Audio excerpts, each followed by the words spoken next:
ಜೈ ಹಿಂದ್. ನೋಡ್ರಿ, ಹೊಸ ನೋಟಿಫಿಕೇಶನ್ ಬಿಟ್ಟಿದಾರ ಸ್ಟೇಟ್ ಬ್ಯಾಂಕ್ ಆಫ್ ಇಂಡಿಯಾ ಒಳಗಡೆ. ಇದ್ರೊಳಗಡೆ ಎಷ್ಟು ವೇಕೆನ್ಸಿ ಇದಾವ, ಏನಿದಾವ, ಯಾವ ತರ ಅಪ್ಲೈ ಮಾಡಬೇಕು, ಏನ್ ಎಲಿಜಿಬಿಲಿಟಿ ಅನ್ನೋದನ್ನೆಲ್ಲ ಎಲ್ಲಾನು ಹೇಳ್ಕೊಡ್ತೀನಿ. ಸ್ಟೇಟ್ ಬ್ಯಾಂಕ್ ಆಫ್ ಇಂಡಿಯಾ ಇದರಲ್ಲಿ ಯಾವ ಪೋಸ್ಟ್ಗಳನ್ನ ಕರೆದಿದಾರ, ಏನನ್ನ ವಯಸ್ಸೇನು ಅಂತಂದು ಹೇಳಿ ನೋಡ್ಕೊಳ್ಳೋಣ, ಎಲ್ಲಾನು ನೋಡ್ಕೊಳ್ಳೋಣ. ಎಕ್ಸಾಮ್ ಯಾವ ತರ ಇರುತ್ತೆ ಅಂತಂದೇಳಿ ಪ್ರತಿಯೊಂದನ್ನು ಕೂಡ ನಾನು ಇಲ್ಲಿ ನಿಮ್ಗೆ ಡೀಟೇಲ್ ಆಗಿ ಹೇಳ್ತೀನಿ. ಇಲ್ಲಿ ನೋಡ್ರಿ, ಆ, ಆಮೇಲೆ ಬರೋಣ ಇದಕ್ಕ. ಸೊ ಫಸ್ಟ್ ಒನ್ ಏನ್ ನೋಡ್ರಿ, ತುಂಬಾ ಇಂಪಾರ್ಟೆಂಟ್.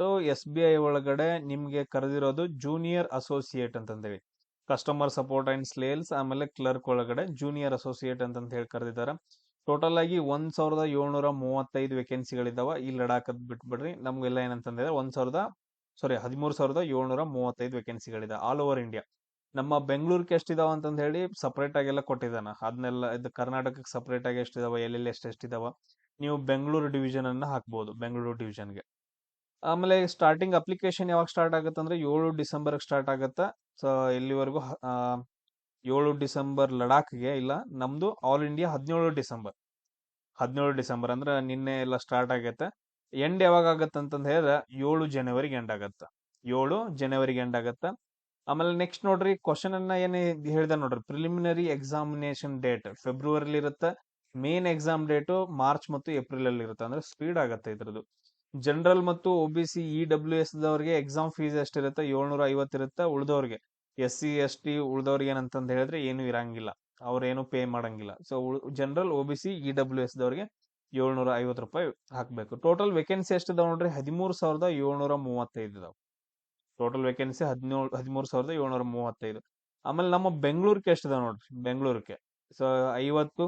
ಸೊ ರೆಗ್ಯುಲರ್ ವೇಕೆನ್ಸೀಸ್ಗಳು, ಬ್ಯಾಕ್ಲಾಗ್ ವೇಕೆನ್ಸಿಗಳು ಟೋಟಲ್ ಆಗಿ 203 ಇದಾವ. ಅಂದ್ರೆ 203 ಅಂತಂದ್ ಹೇಳಿದ್ರೆ ಎಷ್ಟಾಗತ್ತೆ ನೋಡ್ರಿ, ಟೋಟಲ್ ಆಗಿ 253 ವೇಕೆನ್ಸಿಗಳು. ಸೇಮ್ ಅದೇ ತರ ಎಲ್ಲಾ ಕಡೆನೂ ಕೂಡ ಕೊಟ್ಟಿದ್ದಾನ, ನಮ್ಗೆ ಅದೆಲ್ಲ ಬೇಕಾಗಿಲ್ಲ.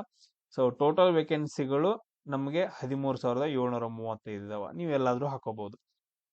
ಆಮೇಲೆ ಎಲಿಜಿಬಿಲಿಟಿ ಏನು ಸರ್, ಎನಿ ಗ್ರಾಜುಯೇಷನ್, ಯಾವ್ದಾದ್ರು ಗ್ರಾಜುಯೇಷನ್ ಆಗಿದ್ರೆ ನಡೀತೈತಿ. ಯಾವ್ದಾದ್ರು ಗ್ರಾಜುಯೇಷನ್ ಆದ್ರೆ ಸಾಕು, ಆರಾಮಾಗಿ ಹಾಕೋಬಹುದು ಅಂತಂದ ಹೇಳಿ ಕೊಟ್ಟಿದ್ದಾನೆ, ಎನಿ ಗ್ರಾಜುಯೇಷನ್. ಆಮೇಲೆ ಏಜ್ ಎಷ್ಟಿರ್ಬೇಕು, ಮಿನಿಮಮ್ ಏಜ್ 20 ಇರಬೇಕು, ಮ್ಯಾಕ್ಸಿಮಮ್ ಏಜ್ 28 ಇರಬೇಕು. SC ST ದವ್ರಿಗೆ ಏನಂತಂದ್ ಹೇಳಿದ್ರೆ +5 years ಕನ್ಸೆಷನ್ ಅಂತಂದ್ ಹೇಳಿದ್ರೆ ನೀವು ಎಲ್ಲಿವರೆಗೂ 33 ವರ್ಷದವರೆಗೂ ಹಾಕೋಬಹುದು. OBC ಅವ್ರು ಏನಪ್ಪಾ ಅಂತಂದ್ ಹೇಳಿದ್ರೆ ನೀವು 31 ವರ್ಷದವರೆಗೂ ಹಾಕಬಹುದು. PWBD ಇದ್ದವ್ರಿಗೆ ಏನಂತಂದ್ ಹೇಳಿದ್ರೆ ಅವ್ರಿಗೆ ಜಾಸ್ತಿ 10 ರಿಂದ 15 ವರ್ಷ ಕ್ಯಾಟಗರಿ ಮೇಲೆ ಕೊಟ್ಟಿದ್ದಾನೆ. ಸೊ ಸೆಲೆಕ್ಷನ್ ಪ್ರೊಸೆಸ್ ಯಾವ ತರ ಇರುತ್ತೆ, ಸೆಲೆಕ್ಷನ್ ಪ್ರೊಸೆಸ್ ಫಸ್ಟ್ಗೆ ಪ್ರಿಲಿಮಿನರಿ ಎಕ್ಸಾಮ್ಸ್ ಇರುತ್ತೆ, 100 marks, 1 hour duration. English language, numerical ability ಮತ್ತು ರೀಸನಿಂಗ್ ಇರುತ್ತೆ. ಇಂಗ್ಲಿಷ್, ನ್ಯೂಮರಿಕಲ್ ಎಬಿಲಿಟಿ ಅಂತ ಹೇಳಿದ್ರೆ ಮ್ಯಾಥಮೆಟಿಕ್ಸ್, ಆಮೇಲೆ ರೀಸನಿಂಗ್. ಮೇನ್ ಎಕ್ಸಾಮಿನೇಷನ್ 200 ಮಾರ್ಕ್ಸ್ ಇರುತ್ತೆ. So general awareness, general English, quantitative aptitude, reasoning ability with computer aptitude ಅಂದ್ರೆ computer ಬಗ್ಗೆ ಕ್ವಶನ್ಸ್ಗಳು. ಸೊ ಟೋಟಲ್ ನಿಮ್ಗೆ 2 ಅವರ್ 40 ಮಿನಿಟ್ಸ್ ಇದು ಇರುತ್ತೆ. ಸೆಕ್ಷನ್ ವೈಸ್ ಟೈಮಿಂಗ್ ಇರುತ್ತೆ. ಆಮೇಲೆ ಅದಾದ ನಂತರ ನೆಕ್ಸ್ಟ್ ಲ್ಯಾಂಗ್ವೇಜ್ ಪ್ರೊಫಿಷಿಯನ್ಸಿ ಟೆಸ್ಟ್. ಇದು ಲಡಾಖ್ ಆ ಕಡೆಯಿಂದ ಬರೋರ್ಗ್ ಬಿಡ್ರಿ. ಸೊ ನಮ್ಗೆ ಇಷ್ಟ ಇರತ್ತ. ಇದಾದ ನಂತರ ನೆಕ್ಸ್ಟ್ ನಮ್ಗೆ ಕಟ್ ಆಫ್ ಅದು ಇದು ಅಂತಂದ್ ಹೇಳಿ ಬರುತ್ತೆ. ಸೊ ಯಾರಿಗಾದ್ರೂ ಇಂಟ್ರೆಸ್ಟ್ ಇತ್ತು ಅಂತಂದ್ ಹೇಳಿದ್ರೆ, ಸೊ SBI ಬ್ಯಾಂಕ್ ಅಲ್ಲಿ ವರ್ಕ್ ಮಾಡೋಕೆ ಎಲ್ರು ಅಪ್ಲಿಕೇಶನ್ ಹಾಕ್ರಿ. ಸೊ ನೆಕ್ಸ್ಟ್ ಯಾವ್ದಾದ್ರು ನೋಟಿಫಿಕೇಶನ್ ಬಂದ್ರೆ ಹೇಳ್ಕೊಡ್ತೀನಿ. ಜೈ ಹಿಂದ್.